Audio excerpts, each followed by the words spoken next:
We see some alarming statistics that fertility rates are declining the world over. It is estimated now that between 1 in 5 and 1 in 6 couples will have difficulty conceiving. We know a lot of things impact these figures, but one of the undeniable contributors is the environment around us. We are exposed to levels of toxins within our environment that our grandparents never were. So what impact is this having on your body, your overall health, and your fertility? Today we sit down with one of my favorite experts in the fertility space, and she's going to unpack exactly what is going on and how you can support yourself best when you're trying to conceive.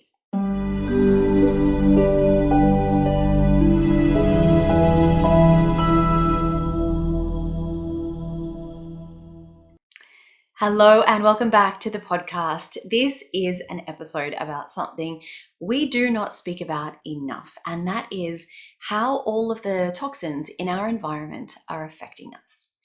Before I went through my own journey of struggling with fertility, I never gave a second thought to some of the personal care products and the cleaning products that I would buy. I would get whatever shampoo was promising to make my hair the shiniest, or whatever product would make my bathroom be less moldy, whatever it was. And I think that my kitchen was full of plastic, and I'd have no second thoughts about throwing a plastic container in the microwave to heat up food. And I had no idea what an impact all of these things had on my body and my overall health. And the changes that I noticed when I started to remove them were huge. And that is why I wanted to bring Lucy onto the podcast today to speak about this, because when you get into it, it is scary. We are speaking to Lucy Lines, who you may have come across also before on the podcast. She is a wonderfully outspoken voice for the fertility community, and I can absolutely attest that she is as passionate and knowledgeable in person as she comes across online. So I really hope that you're going to get a lot out of today's episode. Lucy is a global award-winning fertility educator and IVF patient advocate who also worked for many years as a clinical embryologist. Through her own personal 10-year battle with infertility and recurrent pregnancy loss, she realized the importance of information and education for people on this journey. With such a strong science background, honestly, I've never met someone get so excited about research papers before.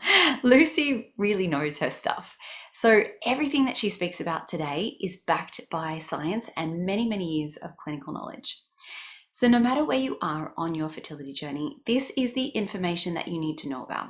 And not just for your own health and your fertility now, but for the health of your future family as well. So let's get into it. Here's Lucy. Lucy, it is so good to have you back on the podcast. I know how wonderful and amazing you are, and I think that a lot of my listeners do. But just in case you are new to anyone who is listening today, can you share a little bit about who you are and what is the work that you do? Surely people are sick and tired of hearing who I am, but I am Lucy. I am the founder of Two Lines Fertility. I started my career as an embryologist back in the year 2000, worked clinically in labs with eggs and sperm and embryos for a number of years in Australia and in Europe before finally having a baby after some difficulty and moving out of the lab and into a company that manufactures and markets products to IVF clinics. And then I was in and out of lots of IVF clinics throughout Europe and the UK, supporting those IVF clinics to improve their success rates, obviously using the products that we were trying to sell. But and then moved back to Australia and took up a position in another large IVF company, out talking to GPs and educating them about their fertility patients and the things that they could do to support their patients in the primary care setting, before finally moving out of that and into Two Lines Fertility when back in 2017 when I had my son after 6 years of recurrent loss. So a combination history of clinical experience in the lab, experience in more of the sales and marketing side of IVF clinics, and my own experience with infertility and recurrent loss have all culminated in Two Lines Fertility, where I provide independent fertility guidance and support to people, helping them understand their IVF specifically, but also to fill in the gaps from high school health ed and all the bits that were missing, and then add on a whole lot of extra bits so that people feel confident and empowered when they're dealing with infertility. Thank you. And it's not just the stuff that was missing that we didn't get told in high school, isn't it? I find that when you're going on this journey, it's all the things that your clinic or your doctor isn't telling you either. Do you find that a lot as well? Yeah, so the doctors are amazing. They can manage your stimulation protocols. They can.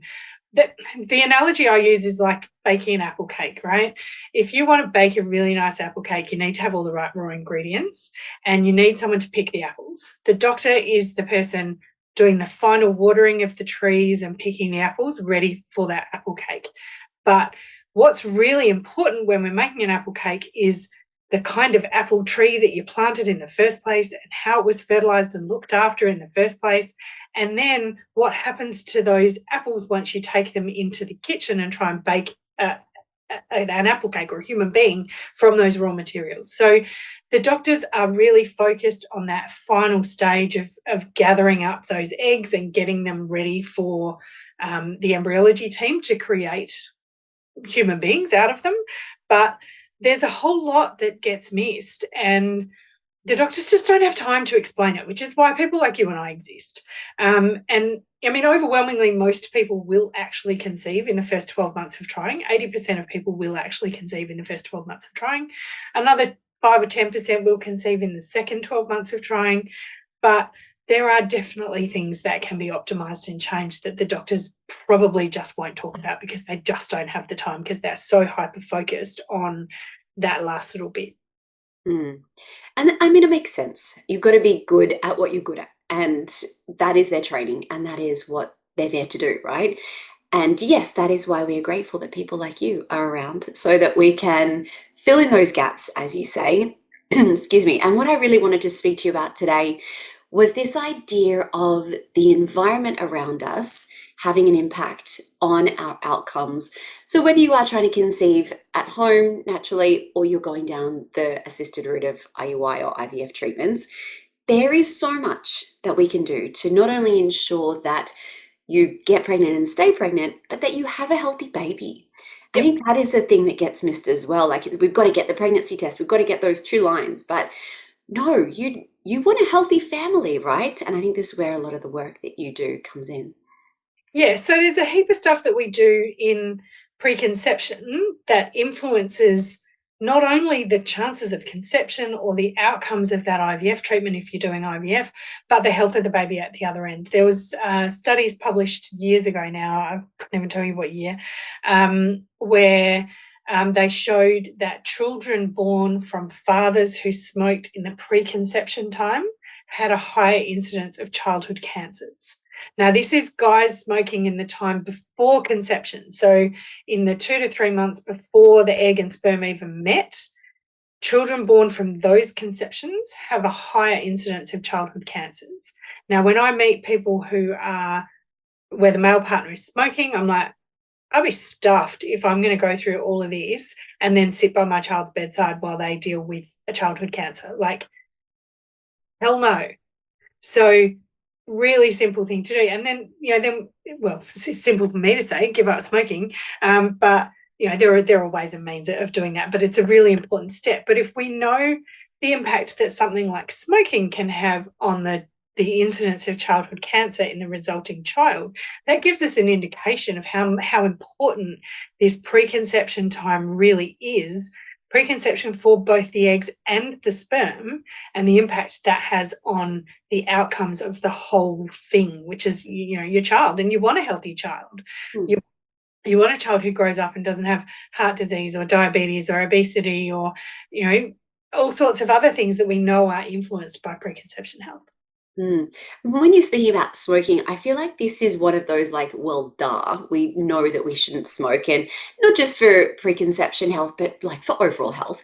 And we know things that, like, but you'd be amazed how many people I meet who are and vaping. Because they think it's better. I'm like, no. You need to see some of the data on that, and we see the influence that has. So yes, we think it's a well, duh, but it is not. There are so many people I meet who are like, but my semen analysis was fine. I don't need to do anything. I'm like, yeah, but you do. But you do. And we will absolutely get into, I think if we can touch on that a little bit later, that would be very helpful. But some of the things that are less obvious, so not smoking, not alcohol, that are a problem. I always found it fascinating. I remember when I was going through IVF, and as I got into the, the more procedural stuff in the lab, in the surgery room, so you're the scientist here, Liz. I was told I'm not allowed to wear deodorant. I'm not allowed to wear perfumes. My husband was the same, like hard no. And Yeah. I always thought that that was a bit weird. And I asked them why, and they explained that it can have an impact on the embryos, the potential embryos, or the eggs that you collect. Yet we live our lives full of these chemicals. Yep. So where do we even start? So all my questions, I have so many loose, but like, what are the things that we need to worry about? How are they impacting us? And what are we going to do differently? So there's a whole lot of things that we're exposed to all the time that are impacting how our hormones work.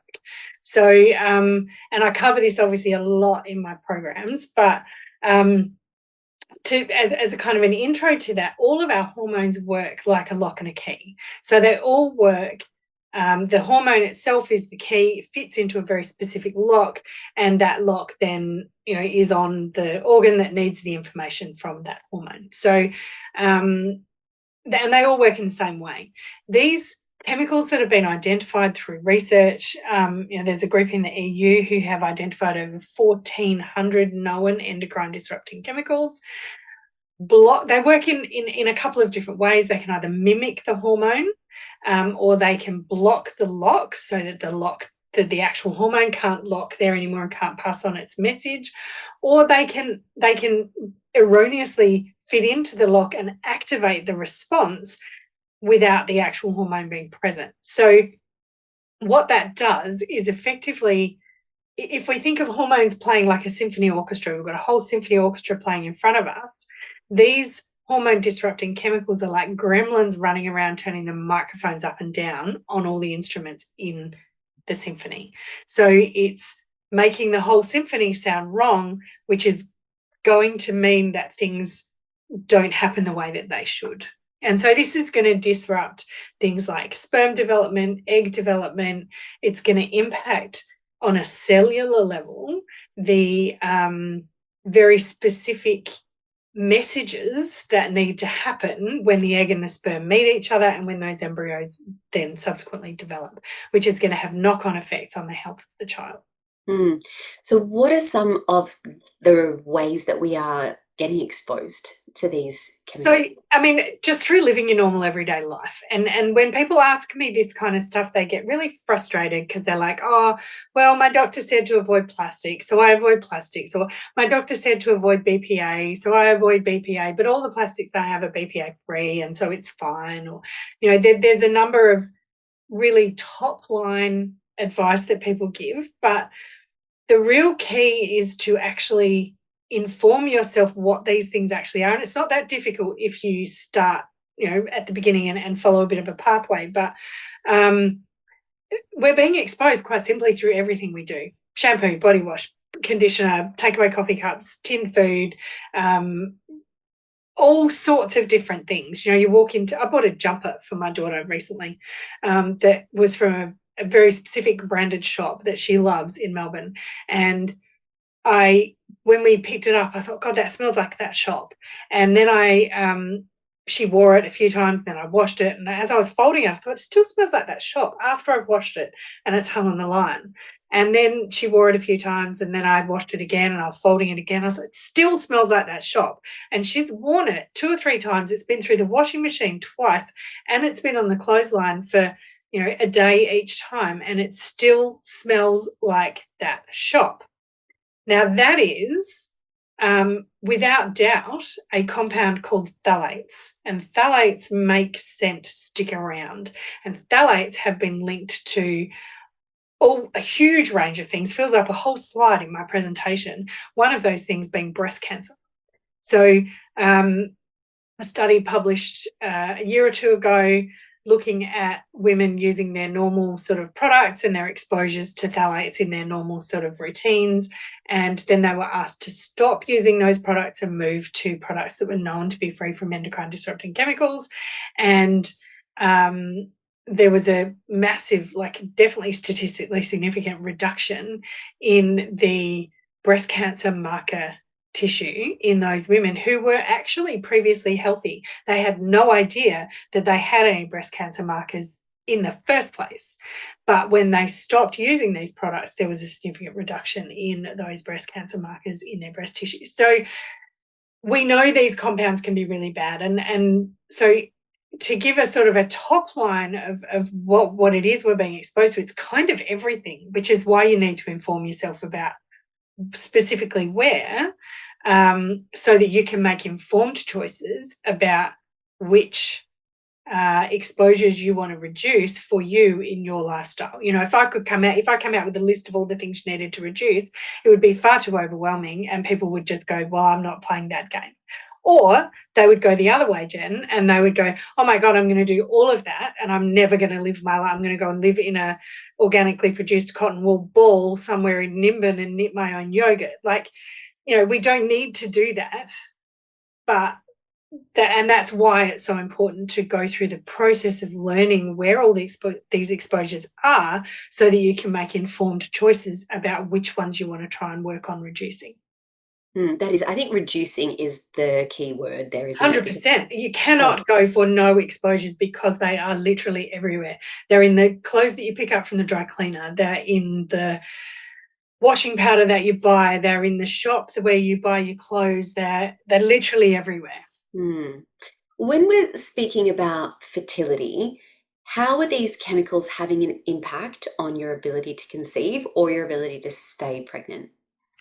So we were talking about this off camera before. Very interestingly, I was at a meeting just recently where we were getting presentations from some of the latest research, and there was someone who was presenting about the impact of some of these toxins and heat stress and a third thing, I can't remember what it was now, but on the addition of microRNAs to sperm in the epididymal tract. So to break that down a little bit and make it a little bit easier to understand, when sperm are made, we have a factory, we have a warehouse, and we have a delivery system. The factory is the testes, the warehouse is the epididymis, and the delivery system is the vas deferens and the seminal glands and the prostate gland and whatever.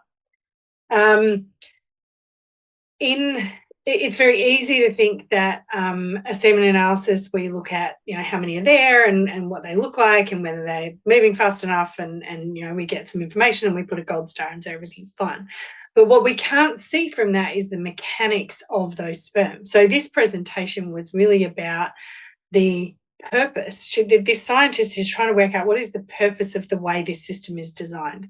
Is the epididymis just a warehouse, just a holding place, or does something cool happen in the epididymis?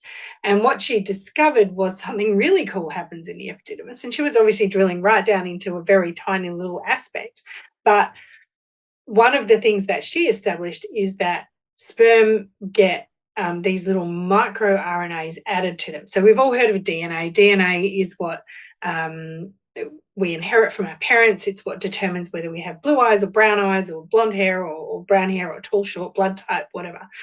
MicroRNAs are more involved in the epigenetics of the resulting embryo. So these microRNAs get added to the sperm, and the sperm then deliver them to the egg to determine which DNA, which genes get turned on and off in that embryo. So, and this is happening as the sperm pass through the epididymal tract, and the composition of these microRNAs that get added to the sperm through the epididymal tract is influenced by heat stress, oxidative stress, and exposure to environmental toxins. Will influence what kinds of microRNAs get added at that point, and that will then obviously, you know, those microRNAs get delivered to the egg by the sperm and determine which genes get switched on and off in the resulting embryo. So we can see that pathway really clearly of the impact that environmental toxins are having on, and heat stress and oxidative stress, on the development of the embryo and the health of the baby at the other end, because these microRNAs are determining which genes get turned on and off. It's pretty scary when you break it down like that. And when you think about it like that, it's very easy to get frightened, Jen. It is really easy to go, oh my God, what is going on? And I'm not going to lie, sometimes I'm in the supermarket and I look at people's shopping trolleys and I think, people still buy this crap. Like, what is happening? But we have to pull the lens back a bit and go, okay, we've got to actually still continue to live our lives and live in the real world and carry on and, work and eat and go out for dinner and have fun and go to the gym and do these things. But once you start educating yourself about where these exposures are and the impact that they're having, not only on your chances of conception and the health of your baby at the other end, but on your own whole body general health as well, then you can start making educated choices about which ones you want to try and reduce. I was in my IVF WTF program group last night with my members in that group, in the current group, and I was talking about this study because it's fascinated me so much and I need to pull it out and really dig into it. But one of the girls said that she hasn't actually started her IVF yet. She's due to start in a couple of weeks. But she started the toxin stuff because part of the IVF WTF program is this detox program as well. And she's started doing all of that. And she's already, we're only in week 4, she's already noticed a massive impact on her endometriosis symptoms. So she said up until 6 weeks ago, she was virtually in hospital every month with her endometriosis symptoms. And for the last 2 cycles, she's had 2 cycles since we've been talking, she's noticed barely a twinge because the change was so quick. Once she knew what things to start reducing her exposure to. So the impact of reducing exposure to toxins is exponential. And if you look at it from a very big picture, there are some, really general health impacts that you're going to see. And from a much more drilled down perspective, the science is there to back this up. The addition of these microRNAs to the sperm impacting which genes are turned on and off in embryos is just like, whoa, this is super cool. But also it's super cool. And it's so empowering when you see those really tangible things that give you feedback as to how these changes are affecting your body. I find that's the thing, when people can see and feel changes. And that's the thing people, in my external life away from fertility, my family, my brother, my sister, whatever, they have a tendency to go, roll their eyes a little bit when I start talking about toxins, and they're just like, oh my God, but I'm fine. I'm like, yeah, you're fine, but also you're not, because also there's this, your headache, your eczema, your asthma, your kids with endometriosis, with PCOS, with, all of these things we still consider ourselves to be fine, in inverted commas, but actually we're not. I presented at a perimenopause event last week, and the change in people when in their perimenopause symptoms, when they start reducing exposure to environmental toxins, is also amazing. Yeah. So it's kind of across the board. I know I've kind of moved away from the fertility bit, but it's very, very general whole health stuff. But that's important. I mean, when we do zoom out and we're able to see what impact this is going to have in our lives in a big way, I think that's where people get really motivated as well.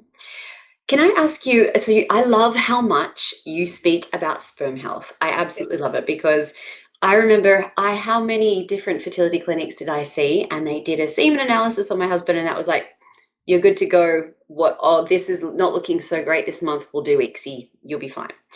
And so I love how much you talk about that. And that's such a big topic that we do not talk about enough. So thank you for that. But I do also want to ask you about the impact that it has on women, and specifically egg quality. I know this term egg quality really is very much thrown around, and a lot of people who are these like experts on egg quality, but are these toxins having an impact on egg quality, and how is that affecting us? 100% yes. Simple answer. Much longer answer because you know that's me and I love to over-explain things. But I think it's really important for people to feel like they've got that base knowledge so that they can then grow from there. So in the 3 months before an egg is ovulated or eggs are collected in an IVF cycle, the egg is undergoing its final stages of development.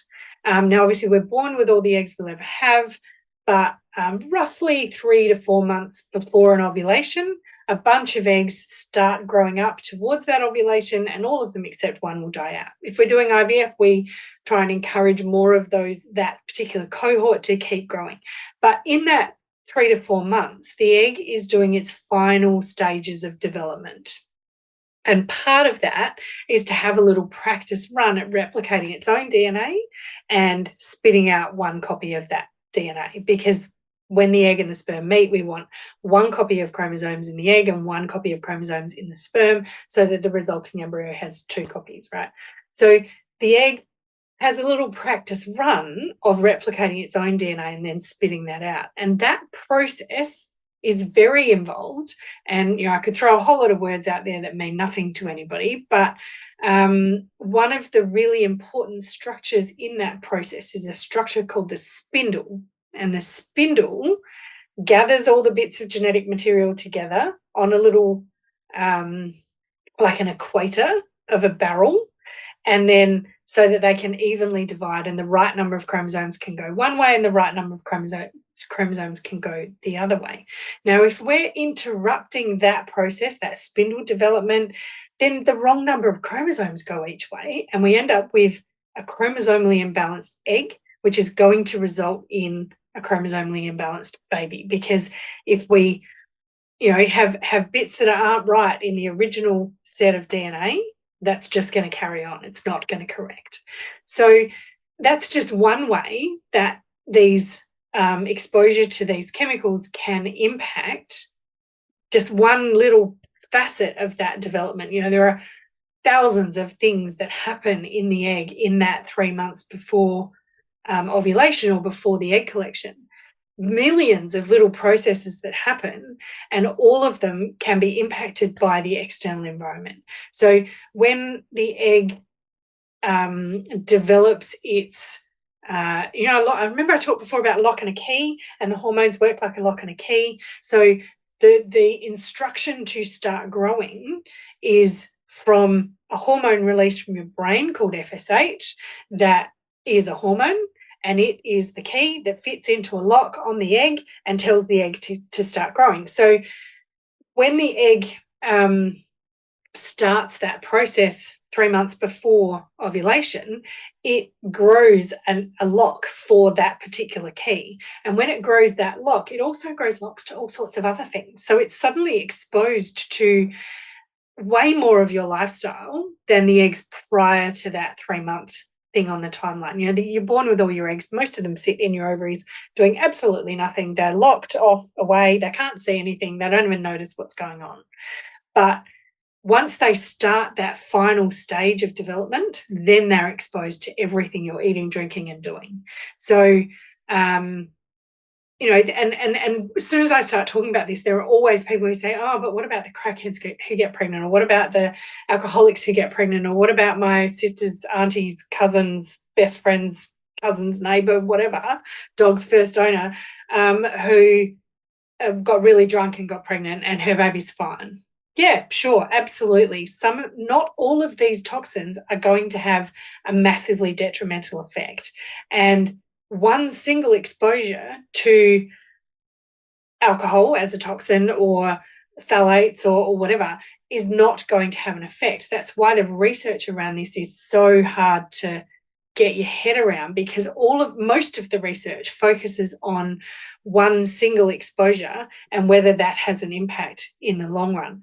But if you think about your normal daily life, the average woman will use 12 different products before she leaves her house in the morning. By the time she's had a shower, she's used shampoo, body wash, conditioner, then she's used face cleanser, toner, moisturizer, skin prep of some sort, makeup, mascara, whatever.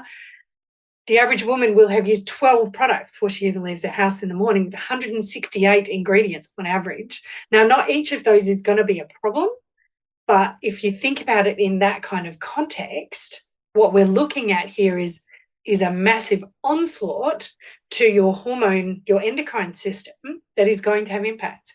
So particularly in that 3 months before an egg collection. Can we improve egg quality? 10 years ago, if you'd asked me that question, I would have said, no, you're born with all the eggs you'll ever have. You can't do anything about it. Now, with all the research that we have, I would say in those 3 months, if we can make a difference to some of the exposures that the egg has in that time, and by that I don't just mean reducing exposure to suffer. I mean increasing your body's innate ability to naturally detoxify, which is covered in the program as well, then we can bring that balance back somewhere and have a much more optimal environment for those eggs to grow up in, which just might have a big impact on how those embryos then develop. And if nothing else, it's going to have an impact on how you feel about it, because it's going to have an impact on your moods, your sleep, your ability to exercise, your ADHD symptoms, your perimenopause symptoms, if you're in perimenopause, as most women are once they reach about 38 or 35. It's going to have an impact on your nutritional status. It's going to have an impact on so many things. Like it's actually got to the point where I think it's verging on unethical for IVF clinics to let people do IVF without this kind of knowledge before they start. It's a big statement. I would like to just highlight that sentence and, really get people to think about this from the perspective of it has been scientifically shown to make such a difference. And over and over and over again. Over and over and over again. And, clinics will say to you, well, in the 3 months that you've just spent prepping for IVF, well, you've lost how many more eggs and your chances are so much more reduced. What would you say to that? Bullshit. Quite good, frankly. very clear, Liz. Thank you. I would say that in 2020, all IVF clinics pretty much all the way around the world had to shut down for minimum 3 months. And the research that came out of that time showed us that even in women over 40, a 3-month delay was not a problem. It did not have a negative impact on outcomes, especially where that 3-month time was spent working towards more optimal egg health and sperm health. If you spend that time focusing on reducing exposure to toxins, improving nutritional status, improving your body's natural ability to innate ability to detoxify, and improving your ability to manage and handle the normal everyday stresses of life plus the stresses of IVF, not just relax, but finding ways to actually balance out the stresses of life and manage them. If you spend that 3 months doing that, I don't have a randomized controlled clinical trial to prove it, and I'm a scientist, so I have a lot of trouble actually spitting out the words of. I'm so sure that that is going to have a massively big impact on the outcomes of your IVF. And again, that's a big statement. As I said, I don't have a randomized controlled clinical trial to prove it. I'm working on it. I'm gathering the data. But my anecdotal data would tell me that, the first 20 people who did my Detox WTF program for fertility, 6 of them achieved a pregnancy. And I think out of those 6, 4 of those were a spontaneous pregnancy after multiple cycles of IVF. Wow. So, and healthy babies are being born. Actually, one of them is due this week, being born now from that program. So I can't reiterate it enough. And again, as one of my members said last night, when her family are going, oh, what are you doing? She's like, seriously, there's nothing difficult about what I'm doing. There's no reason to not do it. And yeah, it might not make a difference, but it actually might. So why would I not try? If it doesn't mean, it doesn't mean that I have to turn my life upside down. I can fit this into my normal life. It's real world solutions for real world people. I'm not telling you to, turn your life upside down. It's just learn what it is where these things are, educate yourself, and then make informed choices. Don't just blanketly go, oh, I'm reducing exposure to plastic, or read It Starts with the Egg and scare the crap out of yourself, but just learn this stuff and then make some educated choices about what you want to do. This is maybe a bigger question than this conversation can probably hold, but the more I learn about toxin exposure and all of the research around phthalates and BPAs and plastics, why are companies allowed to use these ingredients loose? Why are we still using them? Because it's a great question, and one I ask all the time. And like I said, I actually said this in my presentation last week. I'm sorry if you see me at the supermarket surreptitiously taking a photograph of your shopping trolley, because it still blows my mind that these products are still available. It blows my mind. The issue is, and if people are concerned about this, they should definitely watch a movie called Stink, Stink, Stink. You'll find it on YouTube. I think it was on Netflix for a while, but I think it's moved to YouTube now. But it's about a guy who his wife died of breast cancer. And when she was going through the process of her treatment for breast cancer, they learned about the impact that these things can have on cancer proliferation or whatever. And then after she died, he bought his children some pajamas online, like they'd done every year for their for Christmas. And when the kids opened them, they had a distinct scent. And he thought, what actually is that scent? And so he went down a rabbit hole, and that's what the whole movie's about. He went down this rabbit hole trying to find what were the components of that fragrance. Now, fragrance is a word that's protected by intellectual property.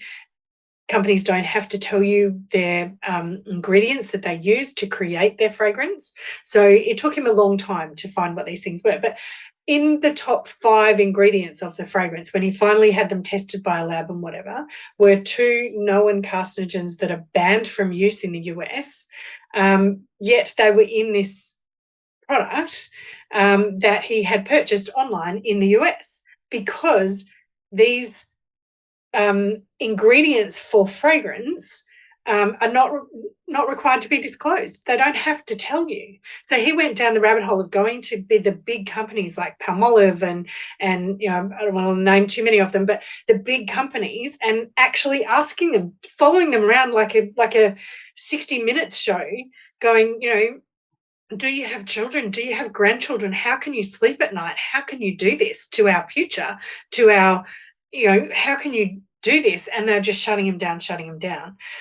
The reason that a lot of these companies will give is because when you look, like I said before, if you look specifically at one single phthalate or one single bisphenol, and BPA is one of them, but there's a number of others, or one single PFAS chemical, and there are over 10,000 chemicals in the PFAS category, and you look at that single chemical and its impact ongoing, you won't find one. So then they say, well, that chemical is fine. The thing is, when you pull them all together in the way that we are exposed in a normal day, it's too much and our bodies can't keep up.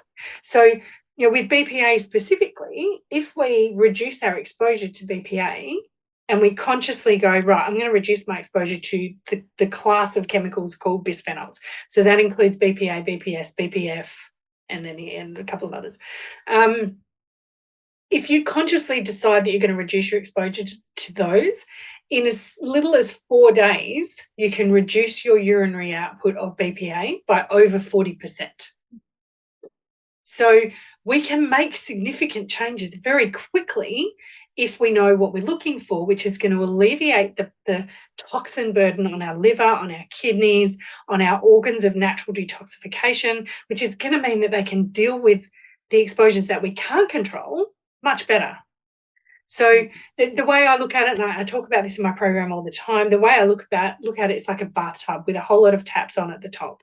And if you don't know what all the taps are, then you can't make choices about which ones you want to turn down or turn off.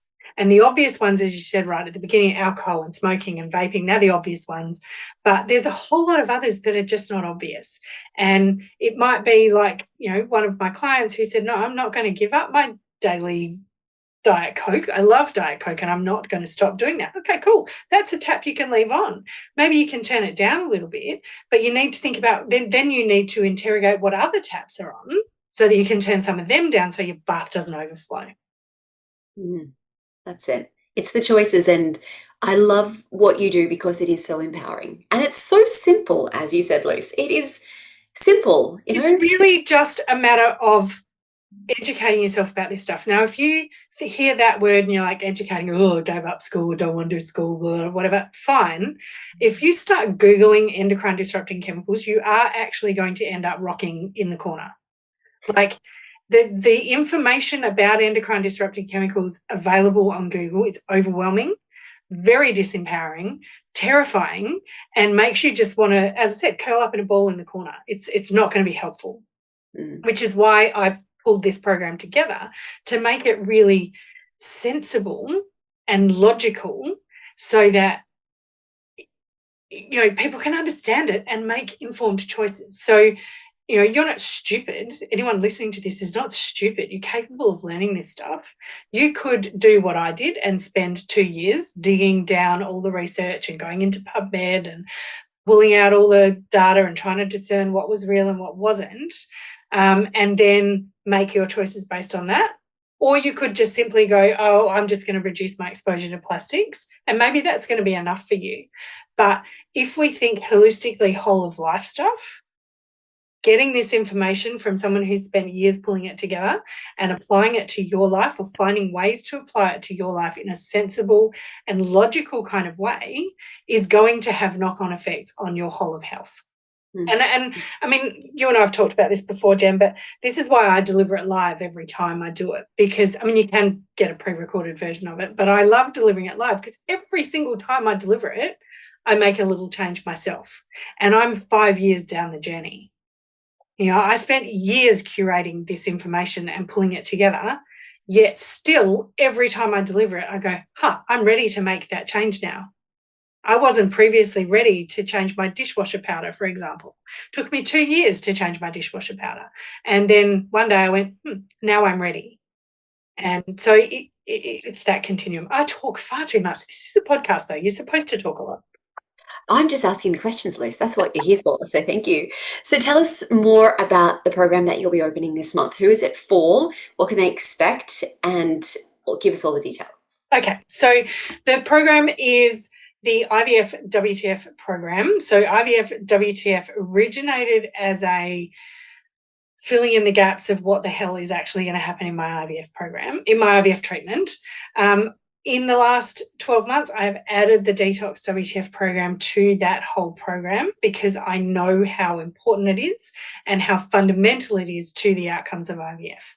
So the program is for pretty much anyone who is doing IVF, about to start IVF, considering IVF. I've even had people do it who are like, I'm never going to do IVF, but I need to know what I'm choosing against.